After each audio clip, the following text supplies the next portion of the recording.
Okay, good. Well, Georgie, my friend, my work colleague at various points, I'm thrilled to have you on.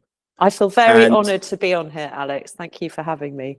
Well, it's my absolute pleasure. And so welcome to Adbits. We've got Georgie with us today. She's one of those people who's been right at the center of the industry for years, started out DJing, ended up running sales and PR at Stink and then Caviar, built this insane network along the way, and basically she knows how things actually get done.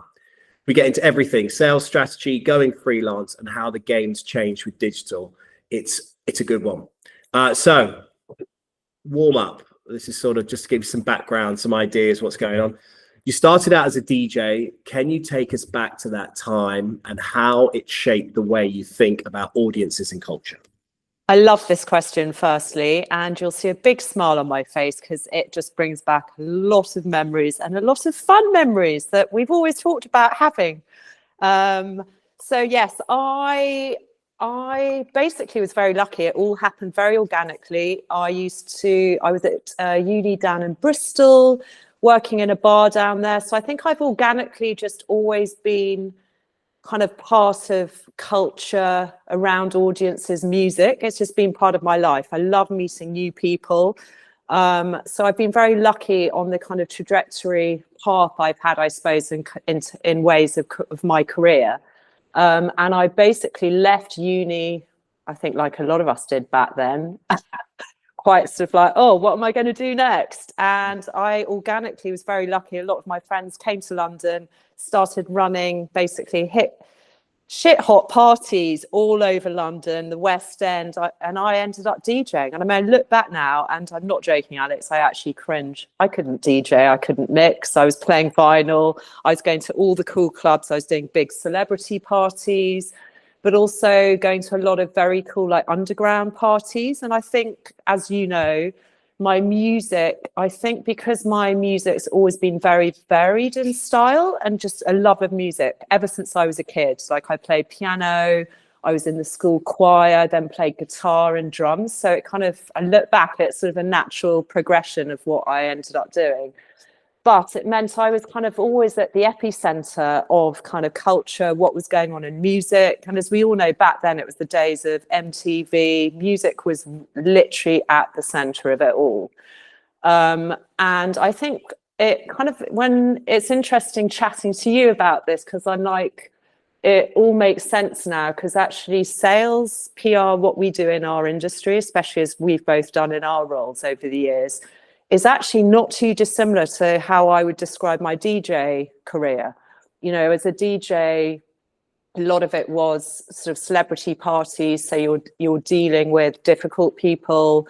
You're having to just put on a face. It's all about interactions with people and how you handle those relationships. Whether you get on with people or not, you're there to do a job. You're there to serve people and give them the most memorable, I suppose, in my case, back then in DJing world, night to remember, playing music, listening to your audience and delivering. And I think actually it kind of, that's what we need, that's what we do to serve our clients in advertising. So yes, I was DJing probably for about 10, 15 years. And then, you know, obviously when I left uni, everyone loved the fact I was DJing at all these cool clubs and could come out on a Tuesday night. But as we all get older, people start to settle down, have more routine, more high-powered jobs. You know, that kind of disappeared a bit. And I suppose, like a lot of DJs do, I was very lucky, but I mean, I was 3-4 nights a week for 7-8 years. It's a lot. And I think I just outgrew that lifestyle, to be honest. And it was actually Di Redfers, I don't know if you remember her, who was kind of the queen of sales back then in the Partisan heydays, working with Mads, Isabella, Jordan.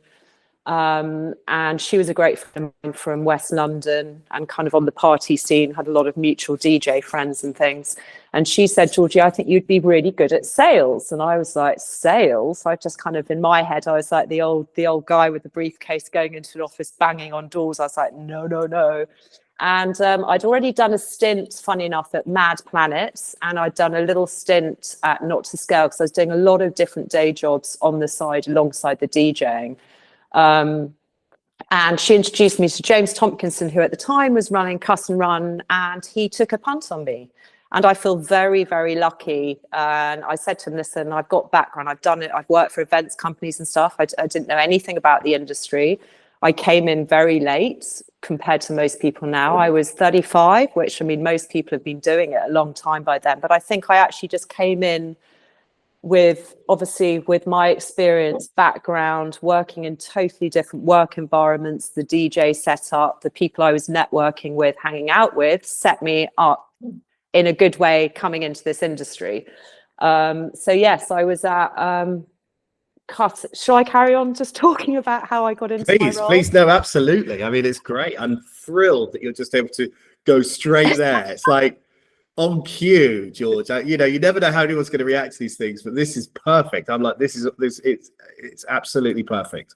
Yeah, so I fortunately ended up at Cuss and Run. Cuss and Run were the edit company of London at the time, friends made for life.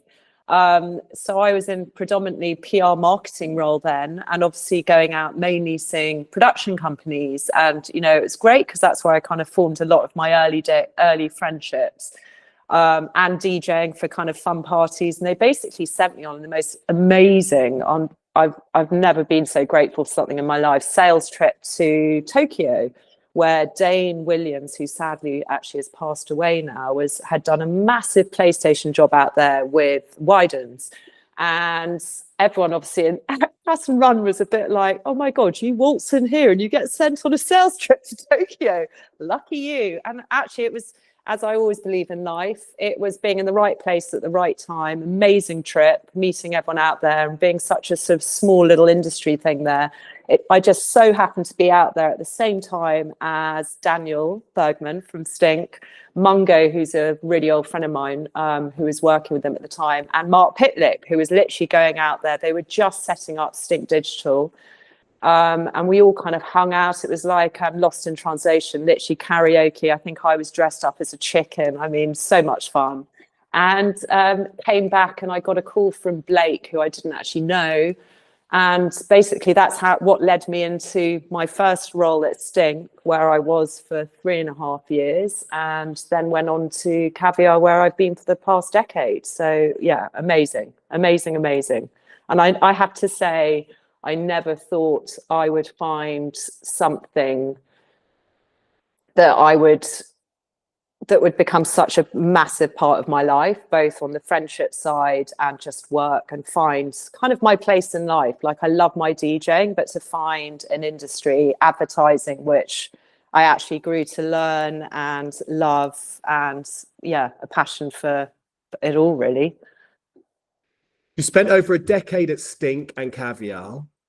What were the biggest differences on how each approached sales, talent, and growth? This was actually, I had a little think about this one, because it's actually quite a hard one, because actually, as you know, I mean, as I've always said, I feel very, very lucky. I came in at literally 2 of the best production companies out there. Do you know what I mean? Not everyone has those opportunities. And I'm very aware, you know, like anything in life, when you're, be it selling directors, selling anything, you've got to have the product to sell. So, you know, I came in literally, yeah. So Stink, obviously both global networks, which is amazing. I suppose the main difference was Stink, you know, I was still very early. I was new to this industry. So I you know, that's the difference. I had a kind of, after 3.5 years there, the amount I learned and how I grew in that role, because I kind of basically, by the end of my time at Stink, I was EPing as well as doing sales. So kind of stepping into that role a bit more. But yeah, the main difference I'd say was Stink, I was very fortunate at the time, as I mentioned earlier, they'd literally just pretty much launched Stink Digital. And as we all know, I mean, back then, they were at the forefront of their game, like doing amazing, amazing work. And I was working very, very closely across Stink, obviously with the directors, but also with Stink Digital, and kind of doing combined projects with them. So I felt I learned so much from that. And I really, really love that. And as you know, because I know you've been in-house, they became my family. They really, really did. And those friendships have stayed for life. And I'll forever be grateful to Daniel, Blake, and everyone, giving me that opportunity and allowing me to grow in those roles. Like, they basically gave me free reign on Amsterdam. So I kind of was pretty much over there 1 week a month doing jobs, EPing jobs. I mean, it really was it was the heyday of advertising, wasn't it, back then, kind of in those roles, and obviously pre-pandemic and everything else.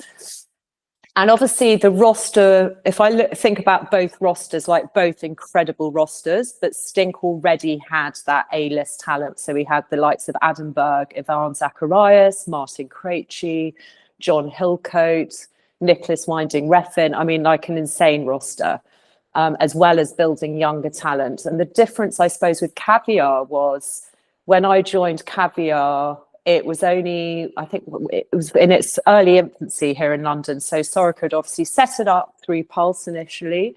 And I came in, it must have been, I think, about year 2. So there were literally 3 or 4 of us in the office.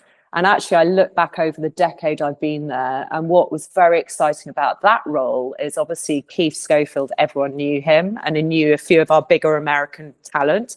But we basically had an opportunity to build our own roster. And that's basically what we spent the last 10 years doing. Not only representing kind of big American comedy and feature guys, which obviously at Caviar got amazing access to that, but building from the ground up more visual storytelling. So that was, you know, again, in the heyday, early days of Caviar, it was pretty amazing. When I look back to kind of what we did with like Karim Houdeau, Henry Schofield, all these kind of, you know, young talent that we kind of helped develop basically. And I suppose that's where I loved it, because my role really did move more into a sales and PR role at that point in time. At Stink, I was predominantly sales and kind of EP and kind of working closely with the PR and marketing team. But I very much have to say I love that part of my job, and I feel very lucky that I've been able to straddle the two, because I've always said it, and I think directors have always loved that about me. I've been like, PR and marketing is as important when you're representing talent as is the sales. As you know, it's exposure, it's getting them those interesting interviews, it's getting them good pieces of work. We can get into award shows, getting them on juries, and it all goes hand in hand for developing their careers, in my mindset. Excellent. Okay, good. How did you build and maintain your little black book of contacts over the years? Any underrated tactics? I mean, I think, obviously, as we all know, times have changed. I mean, the world has changed massively. And I don't think actually that's a bad thing, because it makes you re-look at how you keep those relationships and how you change strategies mainly. I've always been, like I say, DJing kind of led me organically into this role. And it's the same. It's that relationship. What I do now in sales and PR, it's all about relationships. And I think being a people person, and to me, just being authentic and being yourself. And I think that's what I've always tried to do. I am who I am, and I can ramble on at times. I can be a nightmare, but I'll be the first to put my hand in the air when I don't know something, I don't understand something. I love learning. I love meeting people. I think that's something I've always loved music. I've always loved culture. I've always loved socializing. So yeah, I think I've just been in a very fortunate position where both those roles across spanning both careers are very sort of social interaction. And I've also been someone, I just try to stay myself. It's like people either like you or they don't like you. But I'm like, I also believe I've got my mantra in life is treat others how you want to be treated. And that's where I'll always try and stand close to that. Just being nice, just being a nice, real person. And as we all know, there can be difficult moments in life, but it's how you handle those moments or how you handle those people. And I think in our role, especially, you're basically the face of the brand. You're the face of the company. You're representing your talent. So you've really got to keep that in the back of your minds when you're doing your job, because quite often you are the first person. You'll be going into those agencies doing screenings. You're literally, for some people, if they don't know your company or know your talent, you're the first interaction they're having. And if you come off, I don't know, too loud, too arrogant, rude, aggressive, whatever else, that's just going to put a bad taste in what should hopefully will be your client and ongoing working relationships. So I've always come in at it, I think, in a bit of a maybe softer way than some people do. I've never been what I suppose you call an aggressive salesperson. I'm very aware always been lucky because I've had amazing talent to work with, which helps, and working at amazing companies as well.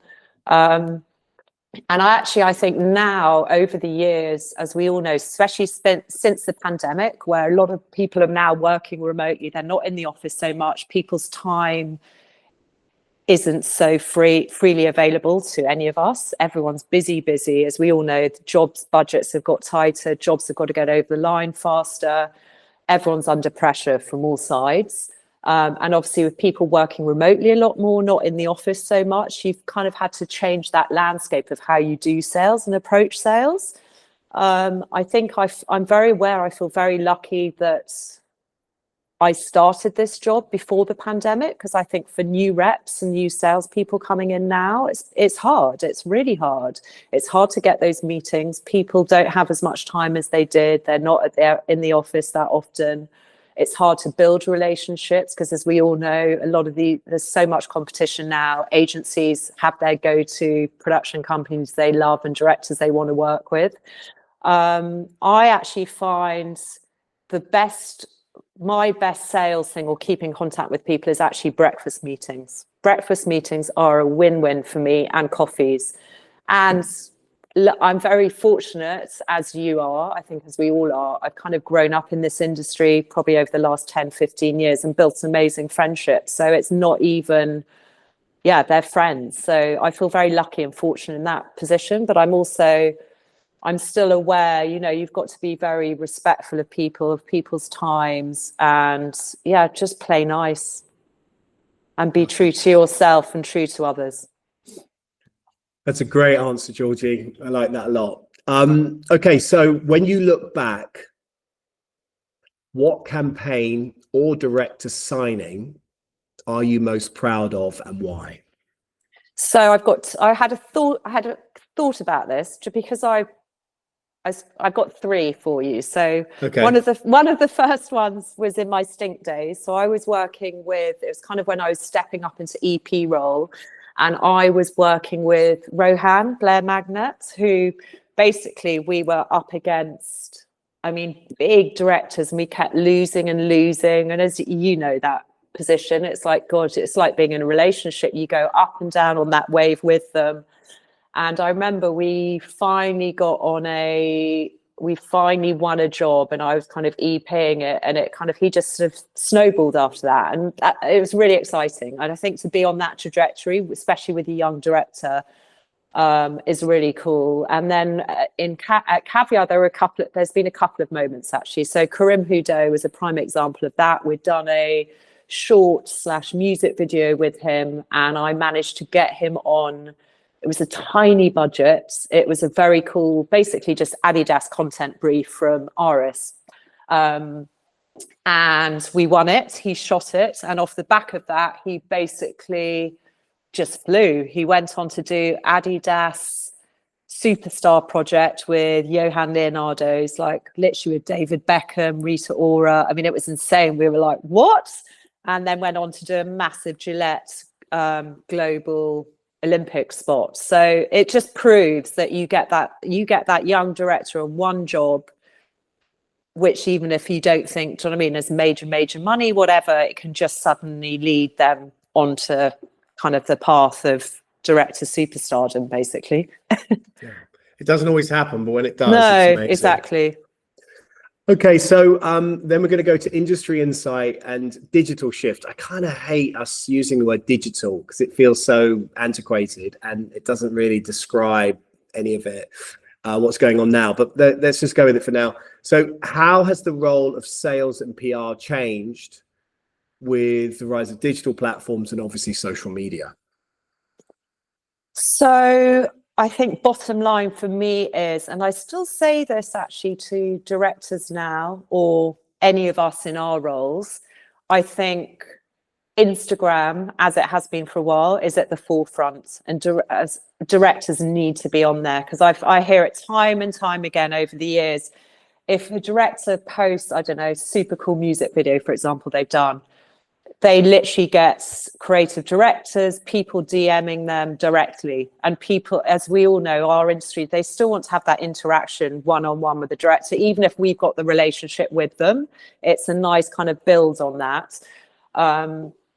And also LinkedIn for me. And I know you've been the one always shouting about LinkedIn, but LinkedIn is so powerful. I've noticed it more, I think, since when I left Caviar last July and I took some time out, and it's been literally my one go-to platform when I was kind of out of the industry, basically for 6 months, keeping an eye on what's going on. I didn't need to go anywhere else. Like, long as you're following all the key people, the key brands, the key agencies, connecting to people, it was literally like my daily news feed of what was going on, and the interaction and how you utilize it is very, very powerful. And I think you're a great example of that, Alex.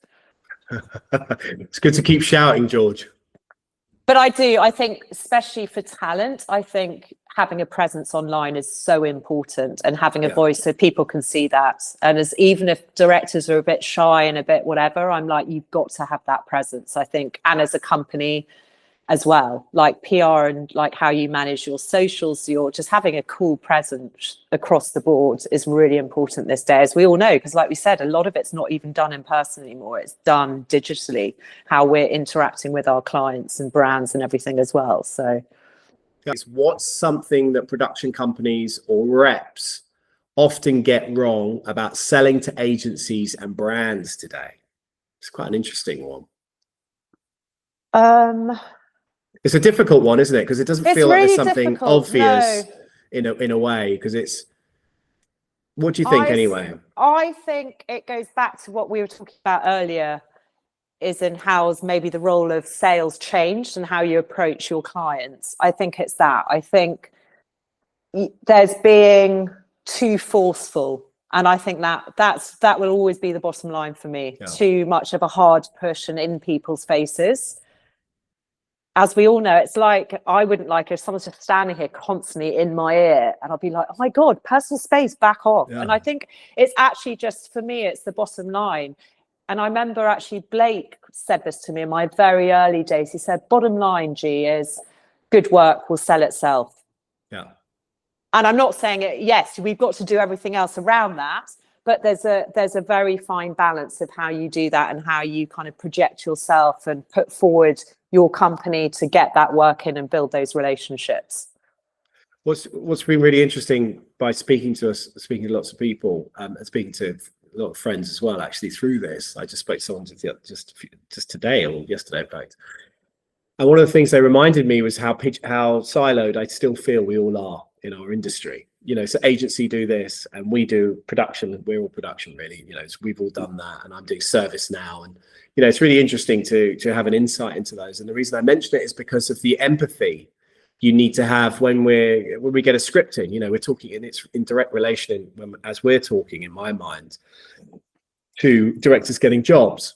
You know, there's only so much you can do to get a director a job, as you've said. You know, and good work sells itself. It's very, very challenging at the beginning, but that's another story in a way. But you know, these scripts that come in, they've taken a year sometimes to come about. They've come from an original idea that may have been brilliant at one point, and then it's been batted down to solve. Someone's got to sign off a lot of money for this to go ahead. And in that process, it's been sort of whittled down and challenged and changed. And we get the end result, the finalized result. And I have to say, I think we're quite, you know, we're frustrated a lot of the time with that result, you know, normally, because we haven't been part of that process. No, but it's also, to add on to that, Alex, what I find people forget as well, and I always say this to directors or, I don't know, work colleagues when they're getting frustrated, as you know, as we all know now, pitches can go on and on, they can change, scripts can get culled, oh, that's suddenly gone away, whatever, and it's frustrating. But at the end of the day, it's like, to your point, these guys have been working on it for years and years, sometimes selling it into the client.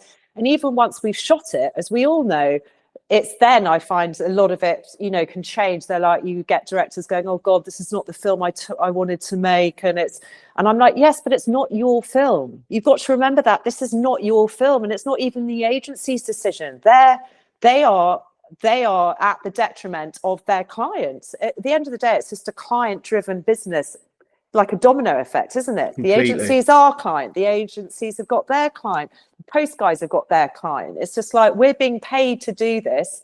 We're not making a music video. We're not making a short film where you've got that freedom necessary. Yes, we'd be very lucky. There can be amazing opportunities and jobs, as we all know, with agencies who've got incredible relationships with clients and doing big work where they literally just will go for it. And there is a lot more of that work being done now, but we're also in a time where we've had the pandemic. We're in, a world we've never seen before, where everyone's up against it, and people just don't have the freedom to do what they want to do and make super cool stuff all the time. It's like, bottom line is we've got to get it over the line, and the client is the client. Yeah. And I think it's one of the things you touched on as well, which is really smart. And it's always forgettable as well, oddly, which maybe people outside the industry just don't understand, is that a lot of directors will feel it's their film, exceptionally passionate about it, and they'll forget, as we all do sometimes, that the client owns the whole gig and everything else is completely irrelevant. So moving on, I wanted to ask you, if you were building a new production company from scratch in 2025, where would you focus your energy first? I think it brings me back to what we were talking about earlier, working with, I hate the word nice, but kind, considerate people. And that goes across, and especially my directors. People who've got, it's got to be the talent. The talent, but the talent have to be lovely humans. You're probably the same. If they were really amazing, though, some of them could be a little bit. If they kept winning lots of jobs, they could be a bit prickly. Would be a good word to use. I could deal with that, as long as if we're winning. But I think if they're amazing. But I agree. At the end of the day, I just want to collaborate and work with lovely humans who get it, who basically give you the freedom at the end of the day. And I would do that is from the bottom down. Whoever I had working with me, if I ended up, which would be incredible, with a team of people around me building this so-called company, not that I'd ever do this now, I think the thought of it just stresses me out. I would give them the freedom. It's like, if I'm hiring them to do PR, I would take their lead on that. Do you know what I mean? I think it's that, allowing people to really just do their jobs and do that, to give them that freedom and space to grow into those roles. I think in this day and age, it's those companies that create that kind of culture that are going to fly. I really do. Because you've got to listen to the next generation who are at the forefront of, back to what you asked me earlier on. It's all about kind of culture and music and identity. And it's the kids. Let's be honest, we're middle-aged now. I mean, God forbid, I'm not young at heart anymore. I don't know. Do you know what I mean? It's like, if I'm going to hire someone who's 20 years younger than me, is at the forefront of this, listen to them, because they know what is going on, word on the street and everything else that's cool. I don't. I might think I do, but I don't. I can just give them experience. I think it's that. Do you know what I mean? And I think no dicks, even the prickly. Even if they're prickly's fine, but if they're dicks, there's no way. The reason I mentioned that specific phrase is I literally had another conversation with someone too recently. They've both been very similar in that sense of, what's so important about, talking about on set and things like that. And there's no room for that anymore. No. That sort of behavior anymore. And I always say this to directors, or if they're getting stressed about whatever, and I say, you're literally at the make or break of your career, and it can go one way or another. And you should always, even when you, I don't know, if you blow up tomorrow, it's look at celebrities. It's like, some people stay the most humble, down to earth, grateful people. And those are the people I respect. And as you know, the older you get in life, I think through experience and everything else, those are the people I want to surround myself with and work with. I don't want to work with the celebrity who's all like, look at me flying in the room and basically being an arsehole to everyone around them and treating everyone in the most patronizing manner. No, thank you. And most people don't want that, and they won't come back to work with you again. And it's the same with clients, isn't it? Let's move on. So freelance pivot and personal angle. This is obviously with what's going on with you now, and I know you were keen to discuss that. So what made now the right time to go freelance after such a long run in-house? Well, Alex, you know, because you're like one of my besties. It's been.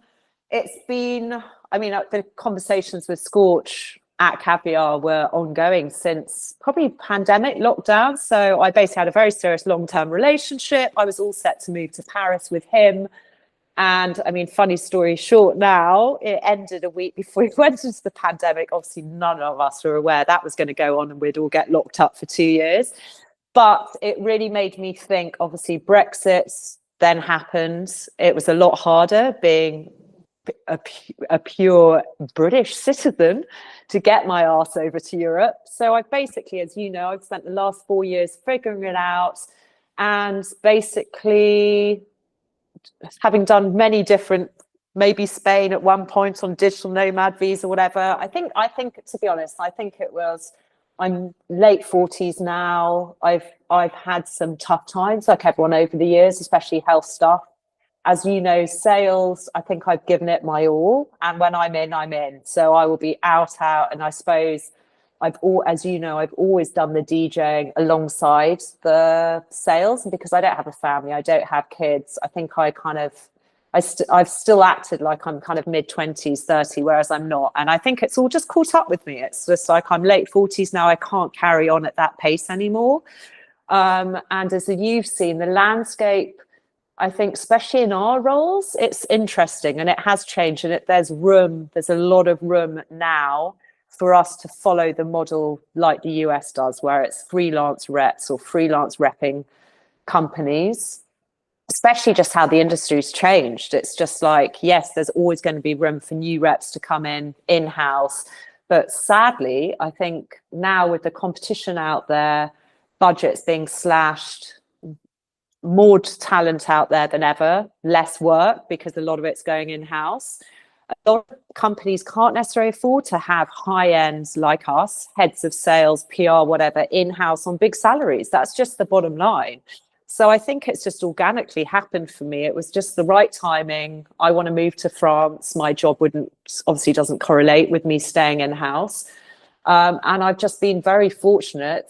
I've made that choice and decision at a time where the industry is struggling and there's more opportunities for, as we've seen with a lot of our contemporaries, to go freelance, and people working kind of basically doing life work on your terms, as it were. So you can have that balance. If you've got a family, you can do part-time. Do you know what I mean? And make it work for you. I think we've all put in the groundwork over the years to allow us a bit more of that freedom and build those relationships to a point where you don't need to be doing meetings day in, day out. You've built those relationships and spent hours and hours at it, and people know you, the trust is there, you know how the industry works and operates. I mean, I find what I can do now in 2 days a week, 8-10 years ago, that would be a full-time job. Do you know what I mean? It's just like, and yeah, so it's really exciting times, actually. Good. Okay. And then what kind of clients or projects are you most excited to work with in this new chapter? It's a bit of an odd question. I'm not sure if... No, I don't think it is. I think it's a really cool question. So as you know, I'm excited, a bit like you. I mean, obviously you've gone from production into service in essence. Yes. I think we've always had this conversation when we always have our little coffee catch-ups, but the older I get, I've become more of a geek. I love learning. I love learning new stuff. I wish I had the same focus as I do now that I did when I was 20, when I just wanted to go out partying and get drunk. So actually organically it's kind of happened. As you know, I took a break. Then Lindy from 1.4 is a great friend. I think, again, because I'm quite an anomaly in the sense I straddle sales and PR, and I've built up alongside all the sales relationships and through my DJing as well, a really international cross section of people across all sectors. So production, post, edit, music, agency side, client side, PR side especially. And so opportunity came up for me to work with Lindy. So I sort of did that primarily the end of last year, just helping her with the 1.4 show and compiling the jury and helping get brand sponsorship on board. I'm kind of doing that again this year. And I just love Lindy, as we all do. Like what she does, she's so well respected by all the directors. It's a really nice way of staying on top of who's doing what directors are shooting really cool projects and creative work. So kind of I've been doing that on and off. And then I started working with Spindle in March. God, it's gone really quickly, which for me has been really exciting because I think they're such an exciting, progressive UK company.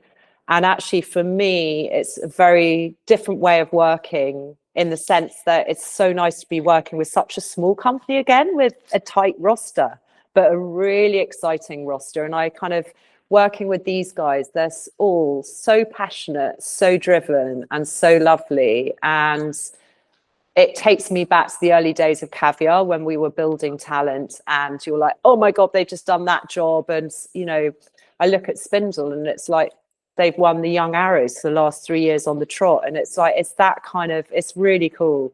So I do a couple of days a week with those guys and really settling into that, enjoying it. And, you know, they've got a great reputation. People love them, or people that don't know them. It's exciting being a part of that and kind of getting more people to kind of know who they are and stuff. And then basically moving to France, hopefully the next month or two, where I'll be based down in the southwest of France, as you know. And then the plan is basically to take on 1 or 2 more clients. I'm not going to say who, but I'm in sort of conversations at the moment with potentially service like you, which makes sense because it's a nice kind of more international feel to my network, and obviously ties in with the production company friends and the agencies. And then also a music company, which totally makes sense. I mean, everyone keeps saying, I can't believe you've never worked at full-time at a music company before. And then just be my own boss and just kind of do my own thing and come back here or wherever I need to be and kind of get back into the DJing, I think, as well. I really want to do that, which would be really cool. So it's exciting. Good. And then just a final few, George, we're going to do a quick fire. So just very simply, I mean, you've been to so many and you've done so many. So best party or event you've ever played or attended? I mean, so I've got two. I can imagine. Well, 2 or 3 actually. So one was, I'm going to just be a name dropper here. You know me, I'm not much of a name dropper, but I'm going to. I was very fortunate. God, this is going back, 20 years ago. When she was literally lost in translation, I basically got chosen to DJ for Scarlett Johansson's private birthday party, which was an 80 themes night. And it was amazing. Like I was totally starstruck. Luckily, I was in my dark DJ booth going, oh my God, I'm DJ. And she sort of tiny came up to me after, George, you just totally nailed the brief. You're amazing. I was like, oh my God. So yeah, pathetic, I know, but that was cool. And that is cool, George. It is. That's cool, a cool one, isn't it? I love cool that one. That's a really cool one. So that was a really cool one. And then I want to say when I've been to, I can't name it exactly, but quite a few industry events at Cannes Lions have been amazing. Too many DJ. I've been to so too many DJs a couple of times, and I've banged on about this to you so much, but they're my DJ heroes. I mean, they literally go from one genre to another, really cool vibes. And then actually hosting my own night at Cannes Lion with Attilio Tropical at our little club. And basically the plan is to bring that back to Cannes next year. And actually I'll be living in France, hopefully speaking French. So watch out, Cannes Lions, we're coming back.